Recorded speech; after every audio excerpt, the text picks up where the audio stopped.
자, 오늘은 침례에 대해서 공부를 하도록 하겠습니다. 자, 침례란 무엇인가? 침례란 믿음으로 구원받은 사람들이 많은 증인들 앞에서 자신의 구원을 공개적으로 나타내 보이는 것이죠.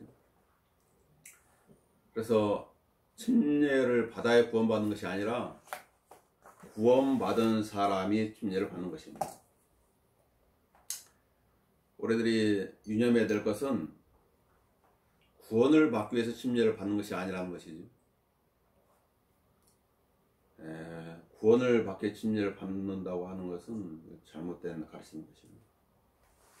또 세례와 침례도 다른 것입니다. 세례라고 하는 물을 뿌리는 거잖아요. 물 뿌리는 거. 성경에 세례라는 것은 없습니다. 성경이 변개돼서 세례라고 했을 뿐이죠. 침례입니다. 또 아기들한테 주는 유아 세례는 더더구나 성경이 없습니다. 그건 이단 사상이죠. 그래서 우리가 이런 그런 부분들을 잘 구분을 하고 성경적이 아닌 것은 실행이 많이 되는 것이죠. 스펄전은 이렇게 말했습니다. 치명적인 오류와 함께하는 것은 죄에 동참하는 것이다. 이렇게 말했습니다. 이거 치명적인 오류죠. 그러니까 여기서 오류인지 진리인지 구별할 수 있는 눈을 가져야 되는 것입니다. 그렇다면 왜 침례를 받아야 할까요? 왜 침례를 받아야지? 예수님께서 말씀하시기 때문이죠. 마태복음 28장을 보고 우리가 뭔가를 실행할 때 성경적인 근거가 있어야 됩니다. 성경적인 근거가 없으면 주인께로부터 인정을 받을 수가 없죠. 헛되는 것입니다. 마태복음 28장 19절에 이렇게 말하죠. 그러므로 너희는 가서 모든 민족들을 가르치고 아버지와 아들과 성령의 이름으로 침례를 주며 이렇게 말씀하고 있죠. 예수께서 말씀하신 명령이죠. 그래서 침례는 주님을 섬기는데 요구되는 첫 번째 순종이다. 하나님의 말씀을 듣지 않고 예배를 드린다면 그 예배는 의미가 없는 거지. 하나님께서 뭐라고 하셨습니까? 그 사무엘 선지자를 통해서 순종이 제사보다 낫다. 제사라는 구약시대 예배를 말합니다. 성막을 나오는 거. 사람들은 성막에 짐승을 가지고 나오는 것이 중요하다고 그랬지만 하나님의 말씀을 듣지 않는 가운데 완악한 마음으로 나오는 것은 의미가 없다고 말이죠. 그래서 구원받은 후에 즉시로 침례에 순종한 사람들이 있는데 사도행전 8장을 보도록 합시다. 성경을 공부하니까 성경을 많이 찾아봐야 돼요. 그래서 어디에 무엇이 있는지 성경적인 근거를 가지고 있어야 돼요. 사도행전 8장 30절에 보면 에티오피아 내시가 침례 순장으로 나와 있습니다. 자, 30절을 보십시오. 빌립이 말하기를 만일 당신이 마음을 다해 믿으면 합당하니라 구하니 그가 대답하여 말하기를 나는 예수 그리스도가 하나님의 아들이신 것을 믿나이다 라고 하더라. 그러고 나서 그가 마찰 서로 명한 다음 빌립과 내시가 둘 다 물로 내려가서 빌립이 그에게 침례를 주니라. 에티오피아 내시가 예수를 믿고 침례 받은 그런 모습이 나와 있죠. 이 8장 37절에는 변개된 성경에는 다 삭제되어 있는 구절이에요. 유일하게 예수를 정확하게 고백한 그 구절을 삭제시켜버렸어요. 뭐라고 그랬죠? 당신이 마음을 다해 믿으면 합당한데 그 내시가 나는 예수 그리스도가 하나님의 아들이신 것을 믿나이다. 이후에 이제 공부하겠지만은 왜 이 부분이 중요한가 또 다시 언급되는 거예요. 자, 두 번째는 바울이죠. 사도행전 9장을 보죠. 9장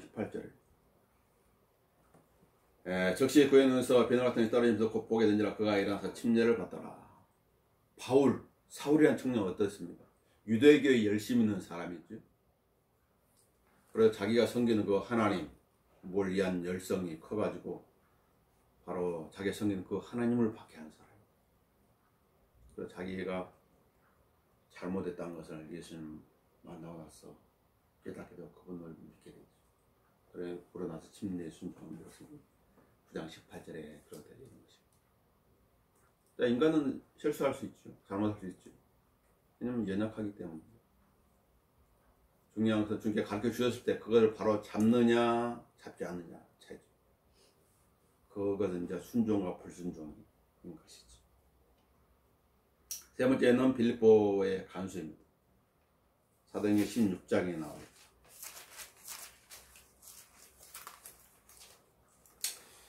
사도행전 16장 30절. 빌립보의 간수가 구원받는 장면은 드라마틱하지. 드라마틱합니다. 사도 바울이 빌립보에 가서 복음을 전했고 한 점치는 영이 살았던 그 소녀에게서 그 마귀를 나가게 고소를 받아가지고 많이 맞고 감옥에 손과 발이 착고에 채인 가운데 빌립보의 감옥에 들어가 있는 것이죠. 그때 바울과 실라가 어떻게 했죠?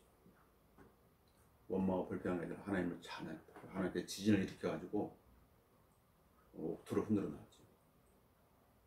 그 광경에 간수가 놀란 거죠. 30절에 보시면 인간이 하나님께 대해서 그리스도인을 만났을 때 해야 될 질문이 나오죠. 그래 그들을 데리고 와서 말해 선생님들이여 내가 구원을 받으면 어떻게 해야 하나이까 라고 하니 그들이 말하기를 주 예수 그리스도를 믿으라. 그리하면 너와 내 집안이 구원을 받으라. 내가 구원받은 데 한 2년 됐을 때가 1년이나 2년 됐을 때 이 구절이 너무나 강한 것 같았지. 30절 31절 이 구절을 가지고 기도를 해야 되겠구나. 그래서 이 구절을 근거에 기도를 하고 그래서 시간이 지나면서 한 명씩 한 명씩 하나님께서 가족 구원을 이루어주신 것이죠. 중요한 거예요. 인간이 하나님 앞에 할 수 있는 질문 내가 구원을 받으면 어떻게 해야 하나이까. 그래서 33절에 어떻게 했습니까?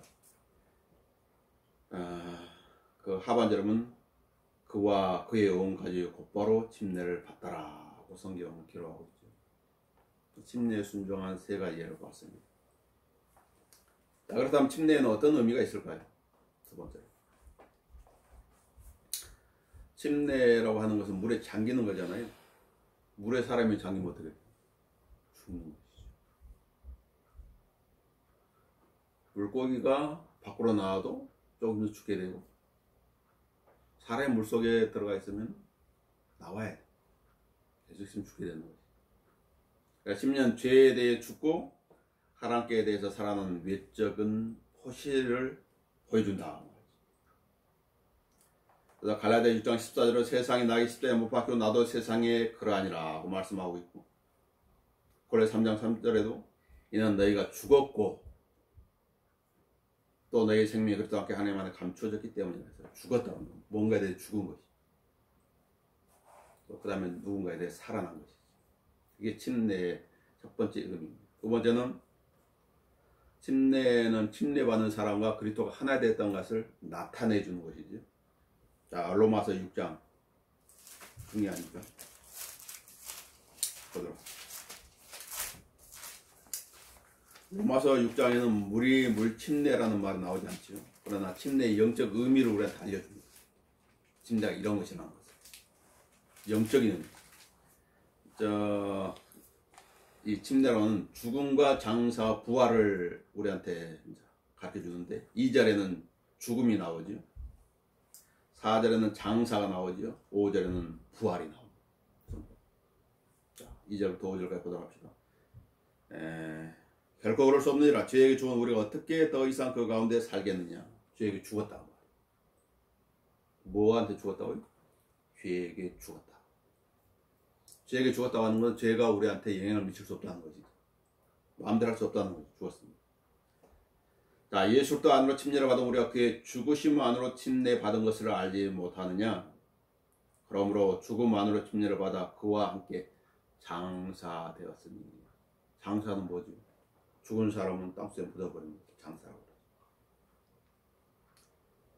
이는 아버지 영광을 인하여 그리스도께서 죽은 자들부터 일으키신 것 같이 우리도 또한 생명의 새로운 가운데서 행하게 하려 합니다.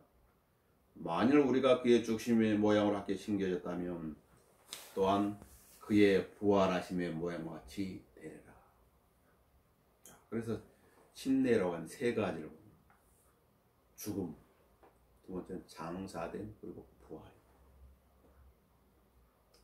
예수님도 함께 죽었고 예수님도 함께 장사되고 묻혔다 그 말이죠. 예수님도 함께 부활했다. 그래서 에베소서 2장 6절에는 예수님 부활했으니까 예수님 부활이 어디에 있어요? 하나님 보좌 우편에 앉아있잖아요. 그래서 우리를 천상에 함께 앉히셨으니 라고 알려주고 있는 것입니다. 영적인 위치죠. 또 침례 세 번째 의미는 공개적으로 자신의 신앙을 고백하는 것입니다. 만약에 누군가 자기가 구원받지 않았는데 침례를 받았다는 것은 자신을 속이는 것이고 회중을 속이는 것이고 하나님을 속이는 것이 되겠죠. 자, 신앙을 고백하는 것이다. 그래서 가장 중요한 침례에 관련된 중요한 구절 베드로전서 3장 보도록 합시다. 침례 그러면 베드로전서 3장 21절입니다.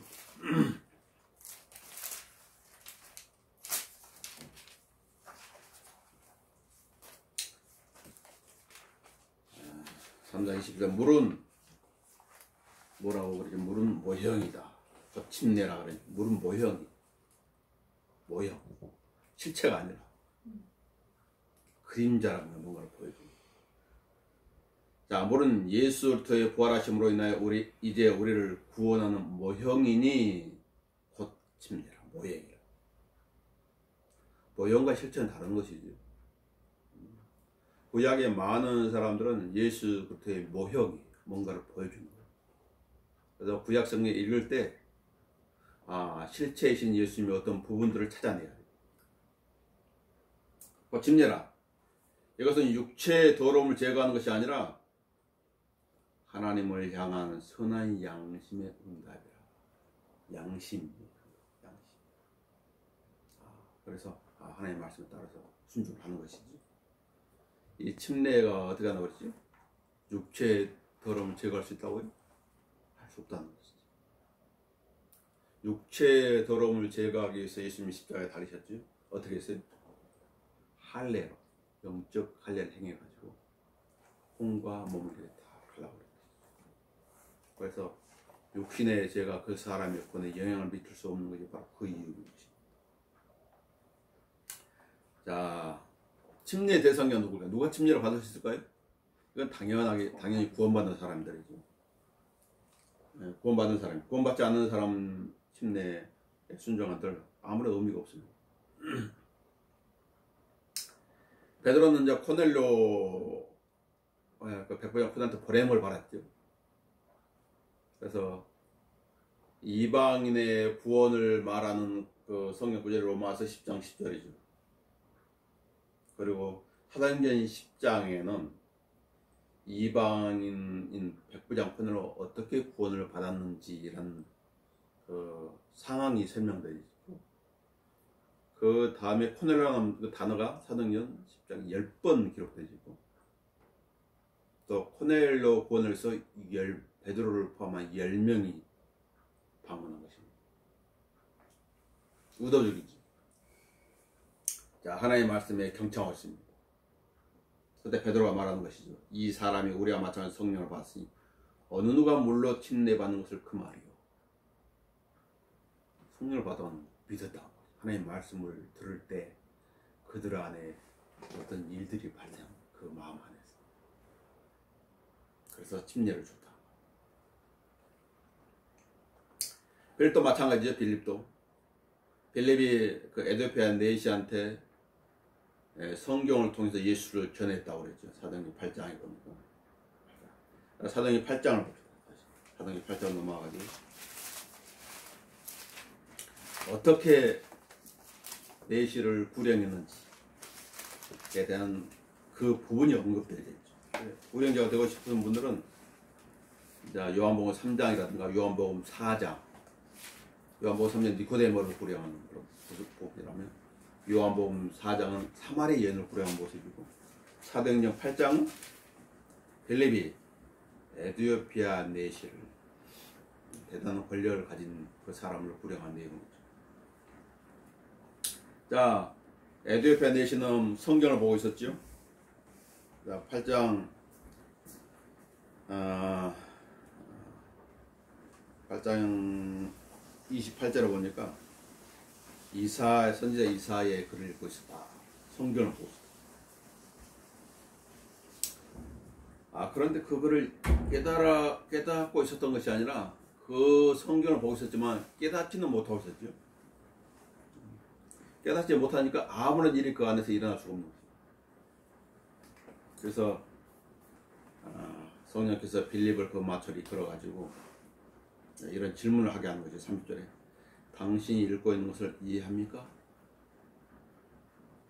그러니까 31절에 그 에디오피아 내시가 나를 지도하니까 아무도 없이는 어찌 깨달을 수 있으리요. 앉아가지고 감사 얘기하는 것이죠. 한 사람 궁금하잖아요. 이 성경 내용. 그것도 한 사람은 그 성경에 공부한 내용을 가르쳐 줄 수 있는 사람이거든. 참 잘 맞는 거지, 이 때문에. 이게 복음을 전하면 이런 사람 만날 때가 있어요. 너무나 감사한 거예요. 그가 읽고 있는 성경 구절 이사야서였는데 30절 그가 읽고 있는 성경 구절 이것이니 즉 그는 도살할 양처럼 끌려갖고 또 털 깎는 자 앞에 잠잠한 어린 양같이 그의 입을 열지 아니하더라. 그가 권력 중에 부당한 재판을 받았으니 누가 그 세대를 선포하리요. 이는 그의 생명이 이 땅에 끊어졌음이로다 이었더라. 이 성경 구절. 그러자 34 그 내시가 빌립에 대답한 말하기를 당신께 부탁하노니 선지자 이 말은 누구에 관한 것이냐? 자신이요 아니면 다른 사람이요? 이사야가 자신에 대해서 말한 것이냐 기록한 것이 아니면 어떤 다른 사람에 대해서 이 구절을 기록한 것이냐 궁금한 거예요. 우리가 어떤 성경부터 궁금하죠. 이 부분이 어떤 내용인지. 그때 빌립이 입을 열어 이 성경에서 시작하여 그 이사야에서 시작해가지고 거기 예수를 주는다. 성경을 안다고 하는 것은 바로 이런 것이지. 궁금한 사람들에게 정확한 그 의미를 설명해 줄 수 있는 거지. 그러다가 이제 뭔가 깨달았어요. 36절 그래 그들이 길을 가다가 물이 있는 곳에 이르자 그 내시가 말해 보라 여기 물이 있도다. 내가 침례를 받는 무슨 거침이 있느냐라고 하니. 그래서 37절에 만일 당신의 마음을 다해 믿으면 합당하니라 하니까 에티오피아 내시가 나는 예수 그리스도가 하나님의 아들이지 그것을 믿나이다. 너무나 정확한 것이지. 나는 예수 그리스도가 하나님의 아들이지 그것을 믿나이다. 인간 예수를 믿어 구원받는 것이 아니라 하나님이신 그걸 믿어야 되는 것이. 그래서 성경에 주 예수 그리스도를 믿으라. 그리하면 내가 구원을 받으라. 로마서 10장 봐볼까요? 그런 거.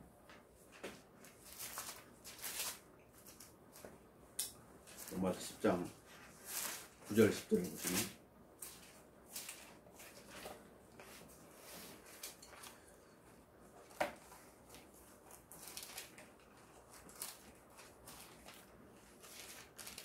로마서 10장 9절에 보면 내가 내 입으로 주 예수를 시인하고 주하고 예수가 뭐로 써있어요?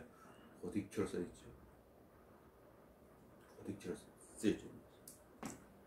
주라는 것은 하나님이다 그 말이에요. 하나님. 그렇게 먼저 하나님이 육신을 입고 오신 분 그게 예수 그리스도예요. 그래서 주 예수. 자, 주 예수를 시인하고 또 하나님께서 그를 죽은 자들로부터 살린 것을 내 마음에 믿으면 구원을 받으라. 이는 사람이 마음으로 믿어 의에 이르고 마음으로 믿는 순간 그 안에서는 어떤 변화가 생깁니다. 마음으로 믿는 순간 그 사람 하나님께서 의롭다고 법적으로 칭의를 주신 것이라. 입으로 고백하고 구원에 이르니 구원받는 사람이라는 건 나타내는 것이지. 그래서 침례 받을 수 있는 대상자는 구원받는 사람이라는 것이죠. 성경을 통해서 알 수 있는 것은. 그래서 어떤 종교의 기회에 있다고 해서 침례를 준다, 물을 뿌린다고 하는 아무런 의미가 없는 것이죠.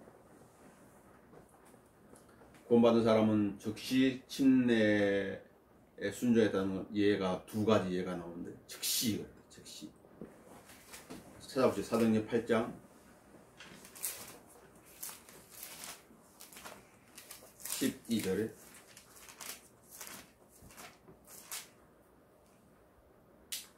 그러나 사람들 빌립이 하나님의 나라와 예수 그리스도의 이름에 관한 일을 전파하는 것을 믿었을 때 남자가 모두 침례를 받으니라. 믿었을 때. 자, 18장 8절에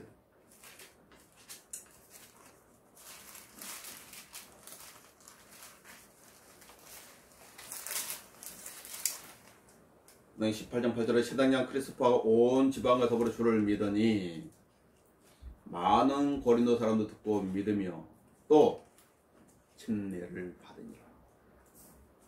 구원받고 즉시 침례 받은 예가 이제 성경에 나와 있는 것이죠. 침례 대상자가 누구라고요? 구원받는 사람입니다. 구원받은 사람. 자, 침례 받는 방법은 침례는 무엇이라고 그랬죠? 물에 잠기는 것이라고 했죠. 물에 잠기는 것. 물에 완전히 잠기는 것입니다. 그래서 에티오피아 내시가 예수 그리스도를 고백하고 나는 예수 그리스도가 하나님의 아들이신 것을 믿나이다 이렇게 고백하고 나서 어떻게 했어요? 빌립과 내시가 둘 다 물로 내려가서 빌립이 그에게 침례를 준 적이 있습니다. 그들이 물 속에서 올라왔다 보이죠. 자, 8장 39절 보도록 할게요. 우리 주위에는 성경에 이렇게 기록되어 있는데 이걸 부인하는 사람이 너무 많은 거지. 이대로 안 하는 사람들이 너무 많아요. 8장 39절에 그들이 물속에서 올라오자 물속에 올라왔다고. 8장 39절에 물을 뿌렸다는 그런 기록이 없죠. 대체적으로 한국 교계에서 가톨릭을 포함해가지고 어떻게 해요? 물을 뿌리는 거예요. 물을. 인파가 많은 때 막 호수로 물을 뿌리죠. 그건 성경과 전혀 무관한 것이 인간의 전통일 뿐이라. 예수님께서도 어떻게 했죠? 예수님께서도 물 속에 들어갔다 올라오신 거죠. 에티오피아 내시도 그랬었죠. 분명히 30절 그들이 물 속에서 올라오자 물 속에서 올라왔다 그랬다. 자, 마태복음 3장 16절 예수님께서도 침례 요한에게 침례를 받았는데 자, 마태복음 3장을 봅시다.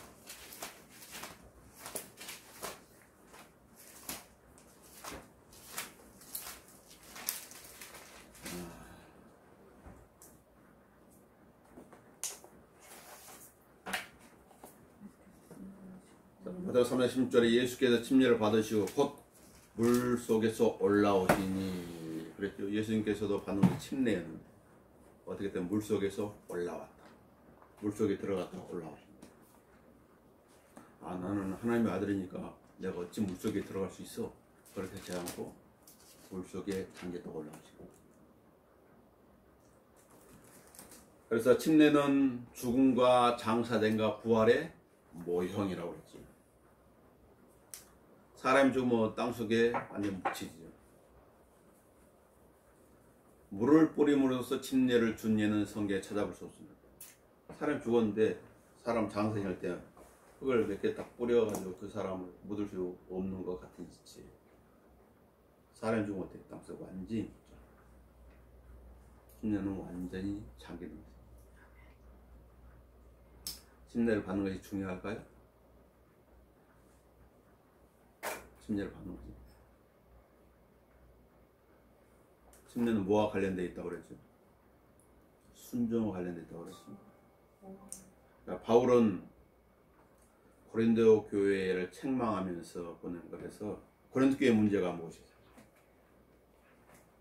분열이 있어요. 사람들. 고린도서 1장 나오죠.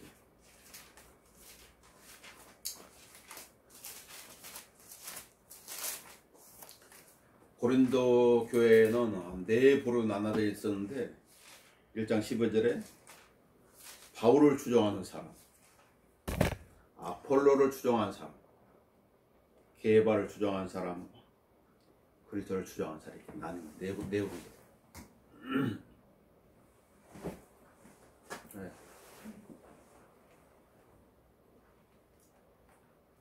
그래 누군가가 이제 이런 고린도 교회의 사항들을 바울한테 전해주니까 바울이 그러죠.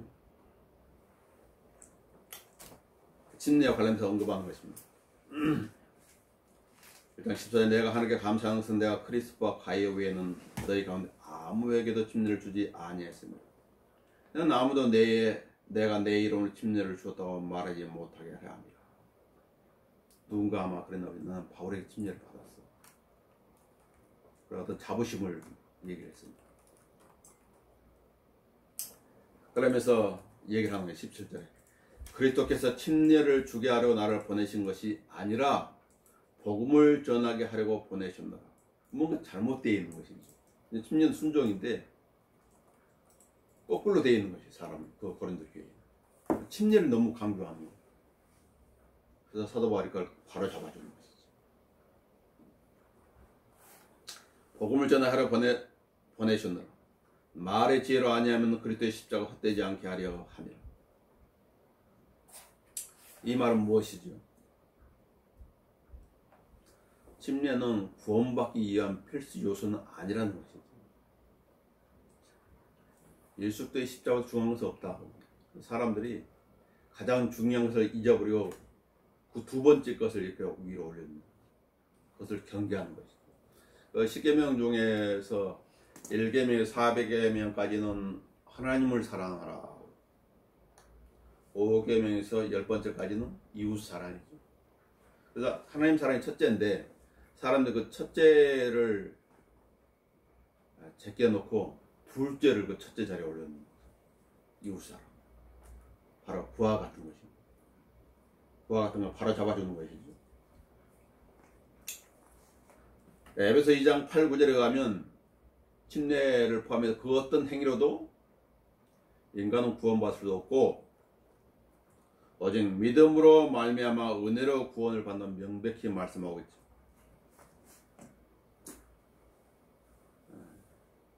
그 사실이 중요한 것입니다.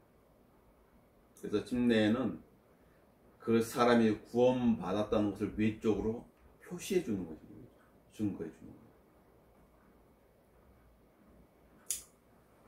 것. 그러니까 만약에 어떤 사람이 제대로 구원도 받지 못했는데 침례를 받았다고 하는 건 아무런 의미가 없는 거죠. 사실 구원받는 사람에게 의미가 있는 거죠.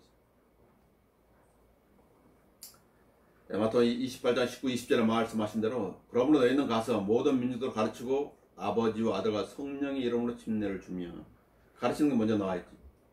구원이 먼저인 것입니다. 그 다음이 침례. 주님께서 원하신 것은 무엇일까요? 순종입니다. 순종. 자, 베드로전서 3장을 다시 한번 봅시다. 베드로전서 3장. 베드로 3장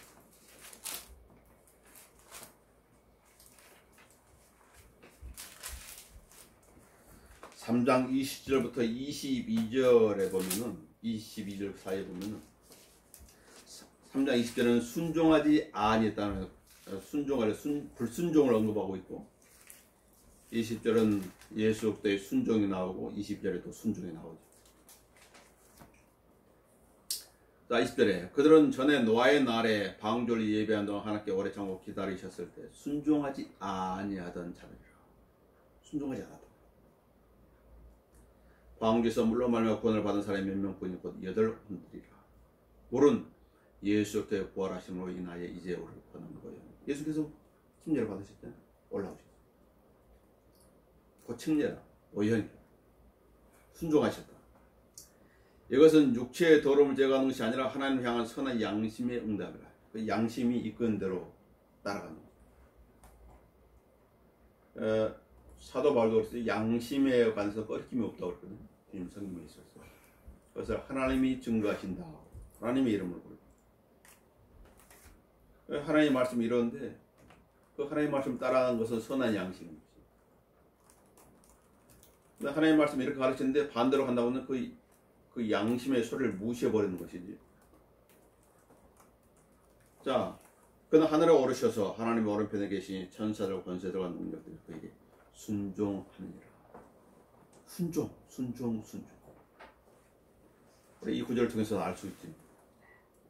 그래서 침례가 우리한테 알려주는 의미는 뭐라고요? 예수 그리스도와 함께 죽고 장사되고 부활했다는 사실을 알려주는 것이고, 물 침례를 갖다 이 모형으로서 보여주는 것이. 그 침례를 통해서 우리가 알 수 있는 것은 순종에 대한 것이죠. 구원받은 사람들이 첫 번째로 할 수 있는 순종이 침례다. 자, 침례는 어디에서 받을 수 있을까요? 침례는 특정한 장소에서? 아닙니다. 침례를 받는 특정한 장소가 없습니다. 침례탕이든 물에 잠글 수 있는 시내가든 강가에서든 아니 바다에서든 상관없어요. 중요한 것은 예수 그리스도와 하나 됐다는 사실 공개적으로 보여줄 수 있는 것이라면 된다는 것이죠. 자, 그래서 침례에 대해서 누군가 오해하고 있다면 하나님의 말씀을 배운 사람들이 그것은 이런 것이라고 잘못 알고 있다. 가르쳐 주는 사람이 돼야 되겠지요. 마치도록 하겠습니다. 감사합니다.